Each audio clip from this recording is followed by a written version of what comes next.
ચાલો વિદ્યાર્થી મિત્રો, મારી YouTube ચેનલમાં તમારું સ્વાગત છે. કાલે આપણે ઉદાહરણ નંબર 1 વિશે અભ્યાસ કરેલો હતો. આજે આપણે ઉદાહરણ નંબર 2 9.2 અહીંયા આજે આપણે જોશું. અહીંયા આપણને રકમ લખેલી છે ઉપર. રકમમાં લખેલું છે 4 મીટર ઊંચાઈ. એટલે વસ્તુની આપણને ઊંચાઈ આપેલી છે 4 મીટર.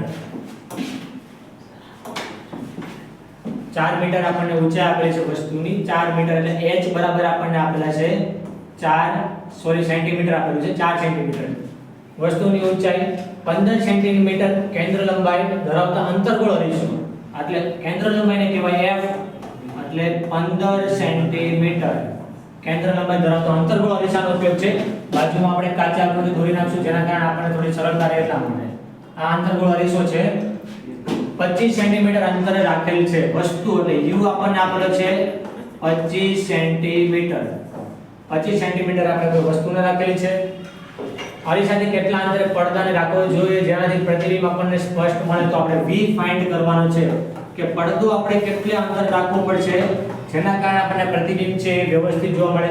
પ્રતિબિંબનો પ્રકાર એટલે આભાસી, વાસ્તવિક, ચતુર, ઉલટું એ પણ લખવાનું છે. અને એની ઊંચાઈ એટલે એને કહેવાય h ડેશ કહેવાય. તો h ડેશ પણ આપણે ફાઇન્ડ કરવાનો છે. ચાલો આપણે પાસે સૂત્ર હતું તો સૂત્રનો ઉપયોગ કરીએ. અહીંયા ત્રણ વસ્તુ તમને આપેલી છે, બે વસ્તુ આપણે ગોતવાની છે. સૂત્ર હતું અરીસાનું તો 1/v + 1/u = આવશે 1/f. હવે અહીંયા આપણે v ગોતવાનો છે. આપણને આપેલો છે f અને u. પરંતુ અંતર્ગોળ અરીસો છે હંમેશા યાદ રાખજો, કોઈ પણ દાખલા હોય અરીસાનો હોય કે લેન્સનો, અરીસાને હંમેશા કે લેન્સને હંમેશા ડાબી બાજુએ જ આપણે વસ્તુ રાખેલી હોય એટલે u આવશે હંમેશા માટે આપણે માઈનસ. હવે આ જે અરીસો છે એનો આ રીતે સર્કલ બને તો એની વક્રતા કેન્દ્ર છે પણ અરીસાની ડાબી બાજુ હોય તો એનું આ જે બિંદુ છે f એટલે મીન્સ કે એની કેન્દ્ર લંબાઈ એ પણ એની કઈ બાજુ આવશે? ડાબી બાજુ. તો f પણ અહીંયા કેવો લેવાનો છે આપણે? માઈનસ. એટલે f અને u ની કિંમત આપણે માઈનસ લેવાની છે. તો આ બંને કિંમત આપણે માઈનસ લેવાની. હવે આપણે આની અંદર વેલ્યુ મૂકશું જેના કારણે આપણે દાખલો સરળ પડશે. જો ચિહ્નો લેવામાં તમે ભૂલ કરી તો આપણો દાખલો આવશે અહીંયા ખોટો. 1/v આપણે ગોતવાનો છે તો u છે બરાબર ની આ બાજુ તો પ્લસ છે તો કેવું થઈ જાય? માઈનસ = 1/f માઈનસ આવશે 1/u. હવે આપણે અહીં અંદર એ કિંમત મૂકશું તો 1/v એમને બેઠો 1/f f ની કિંમત આપણને આપેલી છે -15 1/-15 માઈનસ આ જે રકમનો માઈનસ છે અહીંયા u ની કિંમત આપણને આપેલી છે 1/-25. તો અહીં તમે જુઓ કે 1/v આ -15 છે એને લખીએ એમને. આ બંને માઈનસ માઈનસ થઈ જશે પ્લસ 1/25.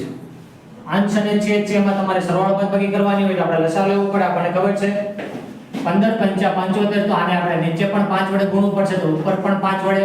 25 × 3 = 75 તો આને પણ 3 વડે ગુણશું તો ઉપર પણ 3 વડે. 1/v એમનું આવશે = 5 નો એક સાથે ગુણાકાર એટલે -5 છેદમાં 15 × 5 = 75 પ્લસ 3 એકા 3 અને છેદમાં આવશે 25 × 75. હવે જો અહીંયા 5 માઈનસ છે 3 પ્લસ છે એટલે એને 5 બાકી થશે પ્લસ માઈનસ માઈનસ. ગણિતનો રૂલ છે ચિહ્ન જે રકમ મોટી હોય એનું ચિહ્ન આવશે તો -2 ના છેદમાં આવશે 75. છેદ હોય એનો સરવાળો બાદબાકી થશે નહીં. અહીંયા આપણે જોઈએ કે v છે ને આપણે ઉપર મોકલવું પડશે. 1/v ની કિંમત ચાલે ને આપણે v ની કિંમત ગોતવાની છે તો 75 છે એ પણ ક્યાં જશે? ઉપર. તો v ઉપર જશે એટલે 75 આવ્યા ઉપર -75 અને 2 છે ક્યાં આવી જશે? છેદમાં આવશે અને ભાગ્યા 2.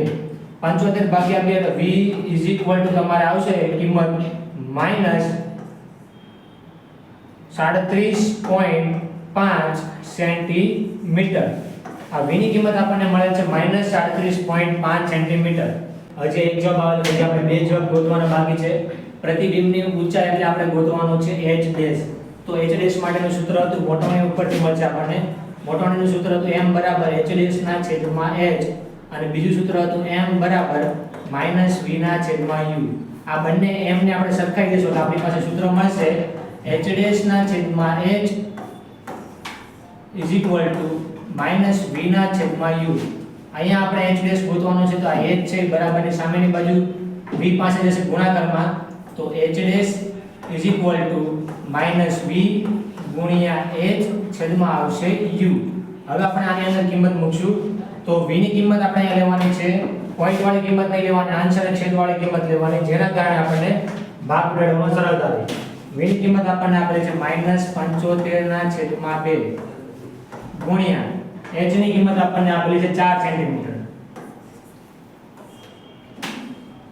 હજી આ સૂત્રનો જે માઈનસ હતું એ આપણે માઈનસ કરવાનું બાકી છે, તો એને આપણે અહીં આગળ માઈનસ કરી દઈશું.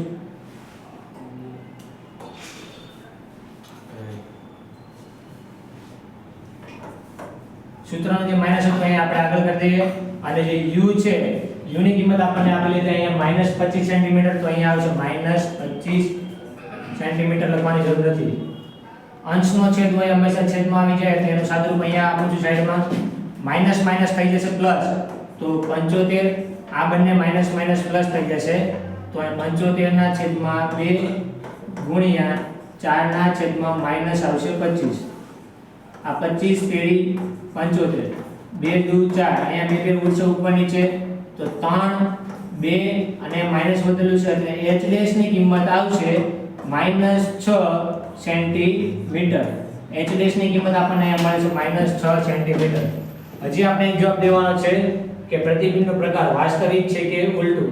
તો અહીંયા આપણે જોશું કે h છે -6 હોય એટલે મુખ્ય અક્ષની કઈ બાજુ મળે છે, નીચેની બાજુ, તો પ્રતિબિંબનો પ્રકાર આવશે વાસ્તવિક આવશે. અને પ્રતિબિંબ છે કે આપણને કેવું મળશે, ઉલટું મળશે. તો આટલા તમે જવાબ લખો ત્યારે તમારા પૂરા માર્ક્સ આવશે.